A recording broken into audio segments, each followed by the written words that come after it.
வரஹ்மத்துல்லாஹி வபரகாத்துஹு. சங்கைக்குரிய முஃமினீன்களே, மனிதனுடைய வாழ்க்கையிலே வெற்றிகள் பெற வேண்டும் என்று சொன்னால்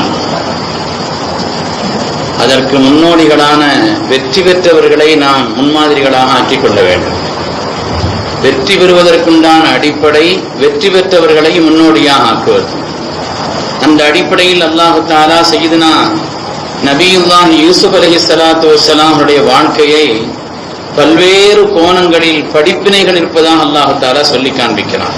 அவருடைய வாழ்க்கையில் ஏராளமான படிப்பினைகள் நிறைந்த அழகான ஒரு வாழ்க்கை யூசுப் அலைஹிஸ்ஸலாமுடைய வாழ்க்கை.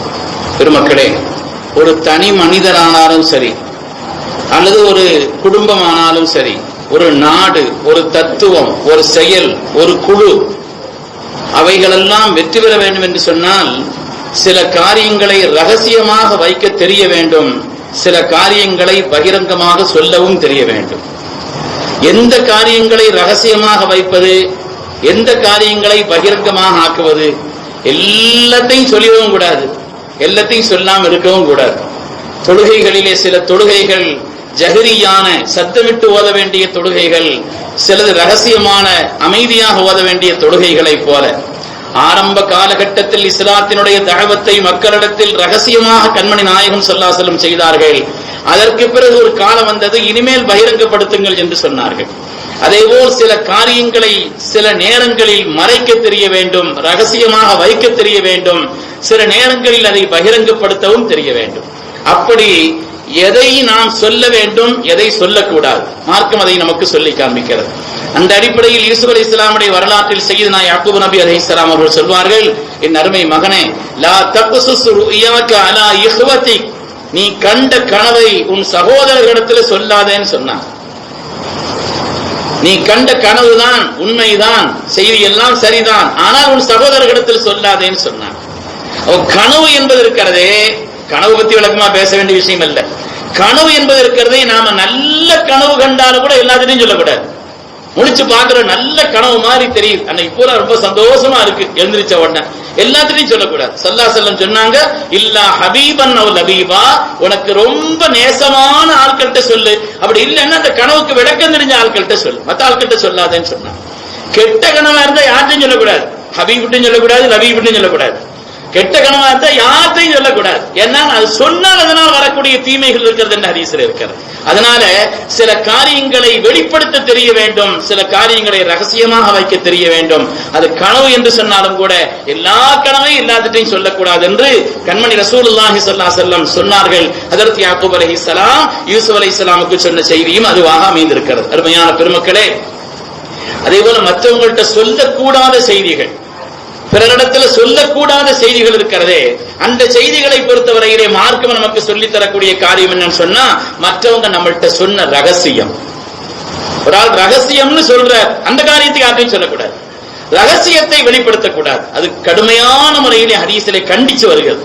எந்த அளவுக்குன்னு சொன்னா, ஒரு ஆள் நம்மள்ட்ட பேசுறாரு, பேசிட்டு அவர் ஒரு ஆள் வந்தவொடனே பேச முறிக்கிறார் என்றால் அது அமானிதம் தான், அதையும் கூட மற்ற ஆள்கிட்ட சொல்லக்கூடாது. அதனாலே பிறர் நம்மிடத்தில் ரகசியம் என்று சொன்னவைகளை அல்லது ரகசியம் என்று நாம் அறிந்தவைகளை மற்றவர்களிடத்தில் சொல்லக்கூடாது. உதாரணமாக சித்திக் நாயகத்தினுடைய வாழ்க்கையில, அன்னை ஃபாத்திமா நாயகனுடைய வாழ்க்கையில, அனஸ் ரலியல்லாஹு வாழ்க்கையில, எத்தனையோ சஹாபிகளுடைய வாழ்க்கையில அப்படி செய்தி நடந்தது.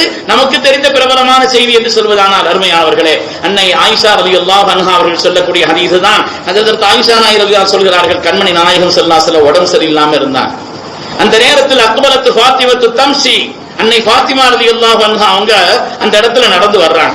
நடந்து வருகிறார்கள். எப்படின்னு சொன்னா, கஅன்ன மஷியத்துஹா மஷியுன் நபி ஸல்லல்லாஹு அலைஹி வஸல்லம், ஃபாத்திமா நடந்து வர்றது ரசூலுல்லாஹ் நடந்து வர்ற மாதிரி இருக்கு. ஆயிஷா நாயகி சொல்றாங்க, ரசூலுல்லாஹ் நடந்து வர்ற மாதிரி இருக்கு. ஸல்லல்லாஹு அலைஹி வஸல்லம் படுத்திருக்காங்க. வந்த உடனே அன்னை ஃபாத்திமா ரலியல்லாஹு அன்ஹா அவங்கள ஸல்லல்லாஹு அலைஹி வஸல்லம் அழைக்கறாங்க, மர்ஹபம் பி இப்னதி, என் அருமை மகளே வான்னு கூப்பிடுறாங்க. சும்மா அஜ்லஸஹா அன் யமீனிஹி, பிற வலது பக்கத்துல உட்கார வச்சாங்க. உட்கார வச்ச பிறகு அன்னை ஃபாத்திமா நாயகி இடத்துல ஸல்லல்லாஹு அலைஹி வஸல்லம் வான் கூப்பிட்டு சும்மா அஸர்ர ஹதீஸன், ரகசியமா ஒரு செய்தியை சொன்னாங்க.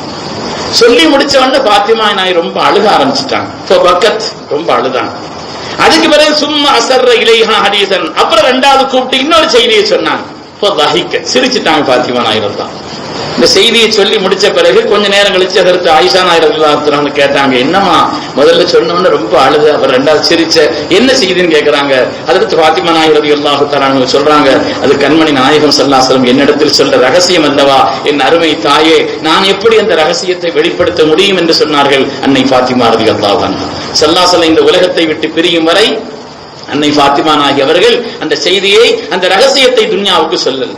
அதுக்கு பிறகு சொன்னாங்க, ஏன் நான் அழுதேன் என்று சொன்னால், என்னுடைய அல்லாஹுவின் பால் நான் நெருங்கிய என்னுடைய மௌத்தின் நேரம் நெருங்கிருச்சுன்னு ஸல்லல்லாஹு அலைஹி வஸல்லம் சொன்னாங்க. அதுபோல என்னுடைய குடும்பத்தில் முதல்ல நீதாமா வந்து சந்திப்பேன்னு சொன்னாங்க. இப்படி சில ரகசியங்களை சொன்னார்கள். அதற்கு பிறகு என்னிடத்தில் சொன்னா, நான் அழுது கொண்டிருந்த நேரத்தில் என்னை கூப்பிட்டு சொன்னாங்க, பாத்திமா உனக்கு இது பத்தாதான், சொர்க்கத்தினுடைய எல்லா மூமின்களுக்கும் மூமினத்தான பெண்களுக்கும் நீதான் தலைவி என்று வந்திருக்கிறது, அது போதாதான் சொன்னாங்க. அதனால் நான் ஆனந்தமாக சிரித்தேன் சொல்லி அன்னை பாத்திமா ரலியல்லாஹு அன்ஹா ஸல்லல்லாஹு அலைஹி வஸல்லம் வஃபாத்துக்கு பின்னால சொன்னாங்க. அப்படியானால் சில ரகசியங்களை பேண வேண்டும். தாய் தான் அன்னை ஆயிஷா அம்மையார் அவர்கள் நம்முடைய தாய், உலகத்து மூமின்களுடைய தாய். ஆனாலும் கூட ஸல்லல்லாஹு அலைஹி வஸல்லம் ரகசியம் என்பதனாலே அதை பாதுகாத்தார். ஒரு மூமின்களுக்கு உண்டான பாடம்.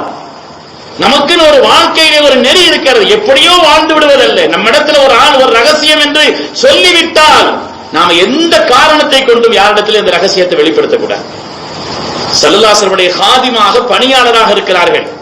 ஹஜ்ரத் ஸையதுனா அனஸ் ரலியல்லாஹு தஆலா சின்ன பிள்ளை அப்பவே கொண்டு போய் விட்டுட்டாங்க தாயார். நாயகமே, உங்களுடைய ஹிதுமத்துக்காக என் பிள்ளை வச்சுக்கங்க, உங்களுடைய பராமரிப்பில் நின்று என் பிள்ளை வளர்ந்தால் அவருடைய எதிர்காலம் பிரகாசமா இருக்கும், உங்களுக்கு ஹிதுமத் செய்வதற்கு என் பிள்ளை அர்ப்பணிச்சுட்டேன்னாங்க. அப்படி இருக்கும் பொழுது ஒரு நாள் ஒரு இடத்துல கூட்டமா நின்று எதையோ பார்த்துக்கிட்டு இருக்கிறாங்க சில பேர். அந்த நேரத்துல ஹஜ்ரத் அனஸ் ரலியல்லாஹு அன்ஹு நின்று பார்த்துக்கிட்டு இருந்தாங்க. அப்ப அவங்களுடைய தாய் வர்றாங்க, உம்மு சுலைம் ரலியல்லாஹு அன்ஹா. வந்தோன்னு பாக்குறாங்க, மகனாருங்க நின்னுக்கிட்டு இருக்காங்க. மகனை என்னங்க நினைக்கிற அப்படின்னு சொன்னாங்க. இல்ல சொன்னா அதுல ஒரு வேலை சொன்னாங்க, அந்த வேலைக்கு போயிட்டு இருக்கிறேன், கூட்டமா இருக்குதுன்னு நின்று பாக்குறேன்னு சொன்னாங்க. என்ன வேலைன்னு கேட்டாங்க. என் அருமை தாயே, அது ரகசியம்னு ரசூலுல்லாஹ் சொன்னாங்க, அதை நான் எப்படி சொல்ல முடியும்னு கேட்டாங்க. சின்ன பிள்ளைதான், ஆனால் வாழ்க்கையில் எப்படிப்பட்ட ஒரு ஒழுக்க நெறியை, ஒரு பண்பாட்டை, ஒரு ஈமானுடைய அடிப்படையில் உண்டான ஒரு வாழ்க்கை வாழ்ந்தார்கள் என்பதற்கு நமக்கு ஒரு முன்னுதான். மற்றவங்க ரகசியம்னு சொன்னாங்கன்னா சொல்லக்கூடாது. அதற்கு உமர் ரலியல்லாஹு தஆலா அருமை மகளார் அன்னை ஹப்ஸா அம்மா அவர்கள், அவங்க முதல்ல அதற்கு ஹுனைஸ் ரலியல்லாஹு தஆலா ஒரு சஹாபியை நிக்காஹ் செய்திருந்தாங்க. அதற்கு ஹுனைஸ் எல்லாம் வஃபாத் ஆயிட்டாங்க. தம் பிள்ளை சின்ன வயசுலேயே எத்தீமா ஒரு இப்படிப்பட்ட ஒரு நிலையில அவங்க ஒரு விதவையாகி விட்டார்கள் என்று கவலைப்பட்ட ஹஜ்ரத் உமர் ரலியல்லாஹு தஆலா அவர்கள் ஹஜ்ரத் உஸ்மான் தான் இடத்துல போய் கேட்டாங்க, என் பிள்ளை உங்களுக்கு நிக்காஹ் செய்து தரட்டுமா? நான் யோசிச்சு சொல்றேன்ட்டாங்க. அவங்க கொஞ்சம் யோசிச்சு சொல்றேன், இப்ப வேண்டாம்ட்டாங்க. சித்தீக் அக்பர் இடத்துல கேட்டார்கள். அபூபக்கர் சித்தீக் எல்லாம் ஒண்ணுமே சொல்லல. அபூபக்கர் அதற்கு செய்யணும் உமர் தான் கொஞ்சம் வருத்தம், அவங்களாவது பார்த்துக்கிறோம் அப்படின்னு சொன்னாங்க, இவங்க ஒண்ணுமே சொல்லலையே அப்படின்னு கொஞ்சம் வருத்தம். அதுக்கு பிறகு கொஞ்ச நாள் கழிச்சு அதற்கு ஹப்ஸா நாயகி ரலியல்லாஹு தஆலா அவர்களை ஸல்லல்லாஹு அலைஹி நிக்காஹ் செய்துக்கிட்டாங்க. நிக்காஹ் செய்த பிறகு அதற்கு செய்தனா அபூபக்கர் சித்தீக் ரலியல்லாஹு தஆலா அவர்கள் உமர் பின் கத்தாப் தான் கூப்பிட்டாங்க. நீங்க வந்து இந்த இடத்துல கேட்டீங்க, இப்படி மாதிரி நீங்க என்னுடைய மகளை நிக்காஹ் செய்ய வேண்டும் என்று நீங்கள் என்னிடத்தில் கேட்டீர்கள், கேட்டது சரிதான். அப்படி கேட்ட நேரத்தில் என்னிடத்தில் ஒரு தடவை கண்மணி நாயகம் ஸல்லல்லாஹு அலைஹி வஸல்லம் ஹப்ஸா நாயகியுடைய பேச்சு வந்து இருக்கும் பொழுது சொன்னாங்க, யதஸவ்வஜு உஸ்மான் கைரம் மின் ஹப்ஸா, ஹப்ஸாவை விட சிறந்த ஒரு பெண்ணை உஸ்மான் நிக்காஹ் செய்வார். உஸ்மான் ரலியல்லாஹு அன்ஹு யார் நிக்காஹ் செய்றாங்க? ரசூலுல்லாஹ்வுடைய மகள். அவங்க ஹப்ஸா நாயகியை விட சிறந்தவங்க தானே. ஸல்லல்லாஹு அலைஹி சொன்னாங்க, யதஸவ்வஜு உஸ்மான், உஸ்மான் ரலியல்லாஹு தஆலா அவர்கள் ஹப்ஸாவை விட ஒரு சிறந்த பெண்ணை நிக்காஹ் செய்வார்கள். செய்வார்கள், உஸ்மானை விட சிறந்த ஒருவர். அப்ப நான் விளங்கிக்கிட்டேன், ஸல்லல்லாஹு அலைஹி வஸல்லம் தன்னைத்தான் அதை சொல்றாங்க, அல்லாஹ் இடத்துல இருந்து உண்டான வஹீயின் அடிப்படையில் சொல்றாங்க அப்படின்னு நான் விளங்கி அதை எங்கிட்ட வெளியில சொல்லலையே. ஸல்லல்லாஹு அலைஹி வஸல்லம் என்ன கூப்பிட்டு ரகசியமா சொன்னாங்க, நான் எப்படி சொல்ல முடியும் உங்களிடத்தில்? அதனாலதான் நீங்க வந்து கேட்ட உடனே நான் அமைதியா இருந்துட்டேன். ஸல்லல்லாஹு அலைஹி வஸல்லம் ஹப்ஸா நாயகியை நிக்காஹ் செய்யல அப்படிங்கிற மாதிரி ஒரு முடிவுக்கு தீர்க்கமா வந்து விட்டால் அதுக்கு பிறகு யோசிக்கலாம் என்று நான் இருந்தேன்னு அதற்கு பிறகு அதற்கான காரணத்தையும் விளக்கத்தையும் சொன்னார்கள் சய்யிதுனா அபூபக்கர் சித்தீக் ரலியல்லாஹு தஆலா. அப்ப என்ன அர்த்தம்? நம்மிடத்தில் மற்றவர்கள் ரகசியம் என்ற செய்தியை சொல்லிவிட்டால் அந்த செய்தியை நாம் மற்றவர்களிடத்தில் சொல்லக்கூடாது. மார்க்கம் நமக்கு சொல்லித்தரக்கூடிய அடிப்படைகளில் ஒன்று. அது மாதிரி மற்றவங்களுடைய குறைகளை சொல்லி தெரியக்கூடாது. ஒரு ஆளுடைய குறை நமக்கு தெரியும், அந்த குறை வந்து பரத்தி தெரியக்கூடாது. இந்த குறைகள் இருக்கலாம், மாறலாம். சில சின்ன பிள்ளைங்க வந்து என்ன செய்யலாம், படுக்கும்போது சிறுநீர் கழிக்கும் படுக்கையில, கொஞ்ச நாள் கழிச்சு அந்த பிறகு மாறலாம். அந்த பிள்ளையா அது அப்படி இல்லாதன்னு சொல்லி தடையக்கூடாது.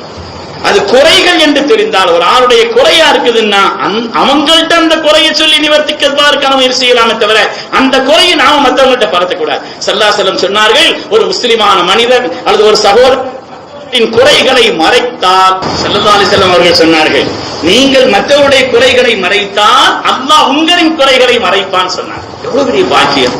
கியாமத் நாளையில் அல்லாஹ் தஆலா 4 பேருக்கு முன்னிலையில் நம்மளை கேவலப்படுத்த மாட்டான் என்று கண்மணி நாயகம் ஸல்லல்லாஹு அலைஹி வஸல்லம் சொன்னார்கள். எப்பொழுது என்றால், ஒரு ஆளுடைய குறைய நாம மறைச்சோன்னு சொன்னா அல்லாஹ் தஆலா நம்முடைய குறைகளை மறைப்பான். இப்படி மறைக்க வேண்டிய செய்திகள்னு சிலது இருக்குது. கணவன் மனைவி ஒருவர் மற்றவரிடத்திலிருந்து பெற்ற சுகத்தை அவர்கள் வெளியிலே சொல்லக்கூடாது. மார்க்கத்தில் மிக கண்டிப்பாக வருகிறது. மார்க்கத்தில் அதை பற்றி லானத்து செய்யப்பட்டிருக்கிறது. யார் அப்படி சொல்லி திரிகிறார்களோ அவர்கள். அதே போல ஒரு ஆள் பாவம் செய்கிறாரு, அதை பகிரங்கமா 4 பேர்ட்ட சொல்லிட்டு அடைகிறார். இவர் போய் ஒரு படம் பார்த்துட்டு வந்தார், மாப்பிள்ள சூப்பர் படம் அப்படின்னு இவர்கிட்ட சொன்ன இவர் போய் பார்த்தார். அந்த சவால் இவர் கிடைக்கணும் இல்லையா? அதனால இந்த பாவத்தை, இப்படிப்பட்ட காரியங்களை எல்லாம் வெளியிலே சொல்லி தெரியக்கூடாது. அதாவது மறைக்கப்பட வேண்டிய காரியங்கள் என்று மார்க்கம் சில காரியங்களை சொல்கிறது. அதுல ஒண்ணு என்னன்னா, அல் மஜாலிசு பில் அமானா, ஒரு சபை, ஒரு ரகசிய சபை கூடி இருக்கிறது, அதுல சில விஷயங்கள் பேசிக்கிட்டு இருக்கிறோம், அது ஒரு அமானிதம், அதை போய் எல்லாத்தையும் சொல்லி தெரியக்கூடாது. எனவே மறைக்க வேண்டிய விஷயங்கள் என்று மார்க்கம் சில காரியங்களை சொல்கிறது. அது மாதிரி சில காரியங்கள் இருக்குது, அது மறைக்க கூடாது, வெளியில சொல்லணும். சொல்லாட்டா குற்றம். உதாரணம், ஒரு வியாபாரம் செய்யறோம், அந்த வியாபாரத்துல சில பொருள்கள் குறையா இருக்குது, அந்த குறையை சொல்லி அவர்களுக்கு அதை கொடுத்துறோம். நல்ல பொருள் தாங்க, ஆனா இதுல இன்ன குறை இருக்குது, அப்படி சொல்லி கொடுத்தால் ஸல்லல்லாஹு சொன்னாங்க, அப்படிப்பட்ட வியாபாரிகள் கியாமத்தில் நபிமார்களோடு இருப்பார்கள் சொன்னாங்க. எவ்வளவு பெரிய பாக்கியம்! அத்தாஜுர் சது, உண்மையான அந்த வியாபாரிகள் ஸல்லல்லாஹு சொன்னாங்க, அவங்க நபிமார்களோடு இருப்பாங்கன்னு சொன்னாங்க. வேற பல ஹதீஸ்கள்ல வருது, இல்லா மன் பர்ர வ ஸதக, யார் அப்படிப்பட்ட ஒரு உண்மையாளராக வாழ்ந்தார்களோ, நன்மையை செய்தார்களோ, அவர்களுக்கு உள்ள பதவிகளை குறித்து அருமை நாயகம் ஸல்லல்லாஹு அலைஹி வஸல்லம் சொன்னாங்க, அவர் சில காரியங்களை பகிரங்கமாக சொல்ல வேண்டும். அது மாதிரி ஒரு பெண் மாப்பிள்ளை பேசுறாங்க, ஒரு மாப்பிள்ளை பத்தி நம்மள்ட்ட கேட்கறாங்க, இவர் எப்படி, அவர் எப்படி நமக்கு தெரியுதோ அப்படி சொல்லிடுறாங்க. அவரை பத்தி ஒரு பெண்ணை பத்தி கேட்கறாங்க, அந்த பெண்ணினுடைய நிலை என்னவோ அதை அப்படியே சொல்லிடணும். அது விஷயத்துல கூட குறைச்சிடக்கூடாது, கேட்டா தான் சொல்லணும், நாம போக கூடாது. கேட்டாங்கன்னு சொன்னா நம்மள்ட்ட அந்த விஷயத்துல என்ன செய்ய, நமக்கு தெரிஞ்சது என்று சொன்னால் என்ன தெரியுமா அதை சொல்லிடணும். கண்மணி நாயகம் ஸல்லல்லாஹு அலைஹி வஸல்லம் இடத்துல வர்றாங்க, ஹஜ்ரத் ஃபாத்திமா என்ற ஒரு பெண்மணி, ஃபாத்திமத்து பின்த் கைஸ் ரலியல்லாஹு அன்ஹா, யா ரசூலுல்லாஹ், என்ன 2 பேரும் பெண் கேட்கிறார்கள். 2 மாப்பிள்ளைகள் என்னை பெண் கேட்டு 2 குடும்பத்தில இருந்து, ஒரு ஆள் அபூ ஜஹல், ஒரு ஆள் முஆவியா, நான் யாரை நிக்காஹ் செய்யன்னு ஸல்லல்லாஹு அலைஹி வஸல்லம் வந்து கேட்கறாங்க. ஸல்லல்லாஹு சொன்னாங்க, அம்மா அபூ ஜஹிமின் ஃபலா யலஹு வஸாஹு வ முஆவியத்து ஃபஸாலுக்கு, 2 பேரும் வேண்டாமான்ட்டாங்க. முஆவியா இருக்கிறாரே, ஹஜ்ரத் முஆவியா ரலியல்லாஹு அன்ஹு இருக்கிறார்களே, அவர் கொஞ்சம் கோவக்காரர், டப்படிக்குன்னு உடனே கம்பளம் தூக்குவார், உனக்கு சரி வராதுன்னு சொன்னாங்க. ஹஜ்ரத் அபூ ஜஹம், முஆவியா தான் இருக்கிறார்கள், அபூ ஜஹம் கோவக்காரர், கம்பக்கீழ வைக்க மாட்டார், 2 ஒரே பயணம் தான் செய்துட்டு இருப்பார், இருக்க மாட்டார். அப்படி இல்லைன்னு சொன்னா கொஞ்சம் கோவக்காரர் அப்படிங்கிற மாதிரி சொன்னாங்க. முஆவியா இருக்கிறாரு, அவர் கொஞ்சம் கஷ்டப்பட்டவர், நீ கொஞ்சம் வசதியா வாழ்ந்துட்ட, நீ அங்க போய் இருந்தா அடங்கி இருக்க மாட்டேன், அது உனக்கு சரி வராதுங்கிற மாதிரி உள்ள ஒரு கோணத்தில் முஆவியா ரலியல்லாஹு தஆலா அவர்கள் கொஞ்சம் வறுமையானவர், எனவே அந்த நிலையும் உனக்கு சரி வராது என்று கண்மணி நாயகம் 2ஐயும் மறுத்தார்கள். நமக்கு என்ன தெரியுதோ அந்த காரியத்தை செய்யணும். ஒரு மாப்பிள்ளையினுடைய ஒரு குறையை பகிரங்கமாக மறைச்சு, இன்னைக்கு 1000 பொய் வேணாலும் சொல்லி என்ன செய்யணுமா, ஒரு கல்யாணத்தை நடத்தணுமா, அப்படி மார்க்கம் சொல்லல. அதாவது ஒரு மாப்பிள்ளையினுடைய குறையை மறைத்து ஒரு பெண்ணுக்கு நிக்காஹ் செய்து கொடுத்தால் மார்க்கத்தினுடைய சட்டம் என்னன்னா, அந்த பெண்ணுக்கு ஃபஸ்ஹினுடைய உரிமை தானாக வந்து விடுகிறது. ஃபஸ்ஹினுடைய உரிமை, அந்த பெண் இந்த மாப்பிள்ளை எனக்கு வேண்டாம் அப்படின்னு கல்யாணம் வச்ச பிறகு சொல்றதுக்கு உண்டான அந்த உரிமை அந்த பெண்ணுக்கு வந்துருது. மார்க்கம் சொல்லக்கூடிய அளவிற்கு உண்டான ஒரு நிலைன்னா, அருமையானவர்களே, அதுல உள்ள குறைகள் பகிரங்கமாக சொல்ல வேண்டிய அளவிற்குள்ள பெரிய குறைகளாக இருந்தால் அந்த குறையை சொல்லி அவங்க திருப்திப்பட்டால் அதுக்கு அந்த காரியத்தை செய்யலாம் என்று மார்க்கம் சொல்கிறது. குறைகளை வெளிப்படுத்த வேண்டிய காரியங்கள் என்று மார்க்கம் சிலதை சொல்கிறது. அது மாதிரி சாட்சிகளை மறைக்கக்கூடாது. ஒரு காரியத்துல இவருடைய சாட்சியை வச்சுதான் அதுல தீர்ப்பு ஏற்பட போகுது. இந்த காரியம் என்னன்னு இவருக்கு நல்லா தெரியும். இந்த சாட்சி ஒரு ஒழுங்கானவராக இருந்தால் அவர் நீதமான என்ன நிலையோ அந்த சாட்சியை சொல்லணும், அந்த சாட்சி சொல்ல வேண்டும். சாட்சியை மறைக்க கூடாது, மார்க்கம் அதை சொல்கிறது, மறைக்க கூடாத காரியங்கள்ல. அது மாதிரி மற்றவங்களுடைய குறைகளை மறைக்கணும் தான். ஆனா சில ஆட்களுடைய தீங்குகளை விட்டும் மற்றவர்கள் பாதுகாப்பு பெறுவதற்காக வேண்டி அவரை பத்தி மற்றவங்கள்ட்ட எச்சரிக்கை செய்யலாம். ஸல்லல்லாஹு அலைஹி வஸல்லம் அவங்கள்ட்ட ஒரு ஆள் வர்றாரு, உள்ள வரலாமான்னு அனுமதி கேட்டிருக்கும். ஸல்லல்லாஹு சொன்னாங்க, பிக்ஸா அஹுல் அஷீரா, இந்த குடும்பத்திலேயே மோசமானவன் வந்தாங்க. ஸல்லல்லாஹு அஷர்ருன் நாஸ், மனிதர்கள்ல கெட்டவன் சொன்னாங்க. வந்த உடனே ஸல்லல்லாஹு அலைஹி சொல்லி பேசிட்டு அவரை அனுப்பிட்டாங்க. நான் இனிமே தாங்களுடைய பழக்கம் அப்படி இல்லையே, எது வெளிப்படை யதார்த்தமா இருக்குது அப்படிதான் தாங்க அந்த இடத்துல இருப்பீங்க. ஆனா இப்படி சாதாரணமா எங்கள்கிட்ட அவரை பத்தி நீங்க குறை சொல்லிட்டு அதுக்கு பிறகு நீங்க அவர்கிட்ட சாதாரணமா பேசிட்டு நீங்க சொல்லும்போது சொல்லாங்க, இவரால் உள்ள கெடுதி ஜாஸ்தின்னு சொன்னாங்க. இவரால் அருவருக்கத்தக்க வார்த்தைகளை பேசுவார், இவர் அஷர்ருன்னாஸ், மனிதர்களுக்கு கெட்டவராக இருக்கிறார் என்ற நிலையில் அவரை பற்றி எச்சரிக்கை செய்ய வேண்டும் என்று அப்படிப்பட்ட ஆட்களாக மனித சமூகத்திற்கு அவர்களை கொண்டு கெடுதல் என்று இருக்குமானால் அப்படிப்பட்ட காரியங்களை நாம வெளிப்படுத்தலாம் என்று மார்க்கம் சொல்லி காண்பிக்கிறது. சில காரியங்களை ரகசியமாகவும் செய்யலாம், பகிரங்கமாகவும் செய்யலாம் அப்படின்னு சொல்றது இருக்குது. நிறைய லிஸ்ட் இருக்குது. சில காரியங்களை ரகசியமாகவும் செய்யலாம், பகிரங்கமாகவும் செய்யலாம். ஸல்லல்லாஹு அலைஹி வஸல்லம் அல் ஜாஹிரு பிஸ் ஸதகா, ஒரு ஆள் சதகா பகிரங்கமா செய்யறார் என்றால் கல் ஜாஹிரி பில் குர்ஆன், குர்ஆன் பகிரங்கமா ஓதுன வர போற. குர்ஆன் எப்படி பகிரங்கமா ஓதலாம்? வெளிப்படையா வச்சு பின்னான வணக்கங்கள் அது இதெல்லாம் வெளிப்படையா வச்சு ஒரு ஆள் ஓதிக்கிட்டு இருக்கிறார், சும்மா ஊர் காட்டுறதுக்காண்டி ஓதுறாரு. அப்படி நினைக்க கூடாது இல்லையா? அப்படி சொல்லுவாங்க இல்லையா சில பேர். அப்படி வெளிப்படையா ஓதணுமா ரகசியமா ஓதணுமா என்றால் வெளிப்படையாக வச்சும் ஓதலாம், ரகசியமா வச்சும் ஓதலாம். ஒரு ஆள் சதகா கொடுக்கிறார், பகிரங்கமா கொடுக்கணுமா ரகசியமா கொடுக்கணுமா? பகிரங்கமாகவும் கொடுக்கலாம், ரகசியமாகவும் கொடுக்கலாம். அதற்குண்டான நியத் அவங்களுடைய எண்ணங்களை பொறுத்து, அதற்குண்டான கூலி என்பது அவங்களுடைய எண்ணத்தை பொறுத்து என்று மார்க்கம் சொல்கிறது. ஆக ஒரு தனிப்பட்ட மனிதன், ஒரு நாடு, ஒரு குடும்பம், ஒரு சமூகம், ஒரு குழு, ஒரு இயக்கம் எதுவானாலும் சரி அது வெற்றி பெற வேண்டுமானால் சில காரியங்களை ரகசியம் பேண தெரிய வேண்டும். அதனாலதான் உலகத்துல ஒவ்வொரு நாட்டிலையும் உளவு அமைப்பு இருக்குது இல்லையா? அந்த உளவு அமைப்புக்காக செலவழிக்கப்படக்கூடிய எந்த பட்ஜெட்லயும் வராது. அதற்காக நாட்டிலே செலவழிக்கப்படக்கூடிய தொகைகள் என்பது இருக்கிறதே அது நாட்டினுடைய ரகசியம். அதையெல்லாம் பேணுவோம் தான் மந்திரிமார்கள் நினைச்சாங்க, பதவி எடுக்கிறாங்க. பதவி ஏற்கும் பொழுது அந்த ரகசியத்தை எல்லாம் பேணுவோம், அப்புறம் இடத்தை விட்டுறாங்க, அது விஷயம். ஆனால் நாட்டினுடைய ரகசியங்களிலே உள்ளது.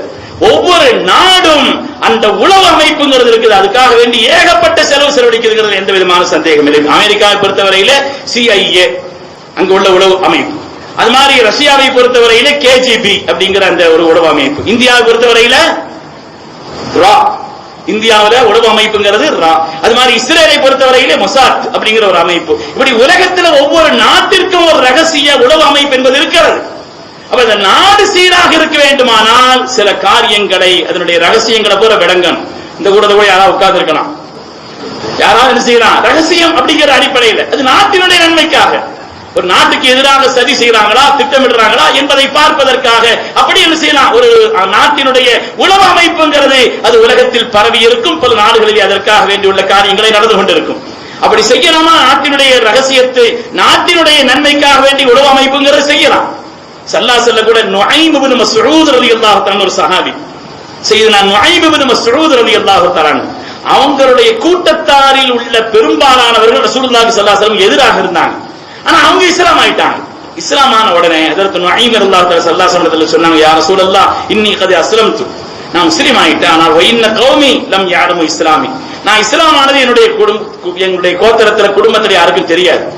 இப்ப நான் என்ன செய்யணும்? ஃபமுர்னி பிமா ஷி'த, நீங்க என்ன சொல்றீங்களோ அது மாதிரி நான் செய்றேன். நாங்க ஸல்லல்லாஹு அலைஹி வஸல்லம் அவர்களை உளவுக்காக பயன்படுத்தினார் என்று மார்க்கத்தில் சொல்லப்பட்டிருக்கிறது. அதனால ஒரு தனிப்பட்ட குடும்ப சமூக ரீதியான எந்த ஒரு நாடாக இருந்தாலும் சரி சில விஷயங்களை கொள்ள தெரிய வேண்டும், சில விஷயங்களை தள்ள தெரிய வேண்டும், சில விஷயங்களை ரகசியத்தை பாதுகாக்க தெரிய வேண்டும், சில விஷயங்களை பகிரங்கமாக சொல்வதற்குண்டான ஒரு நிலையையும் தெரிய வேண்டும். மார்க்கம் அது தொடர்பான விளக்கங்களையும் சொல்கிறது. அல்லாஹ் எல்லா நிலைகளிலும் மார்க்கத்தின் அடிப்படைகளை பேணி நடக்கக்கூடிய நல்ல மூமின்களாக அல்லாஹ் நல்ல நம் எல்லோரையும் கபூல் செய்தருள்வானாக. ஆமீன் ஆமீன் யா ரப்பல் ஆலமீன். வ ஆகிரு தஅவானா அல்ஹம்துலில்லாஹ்.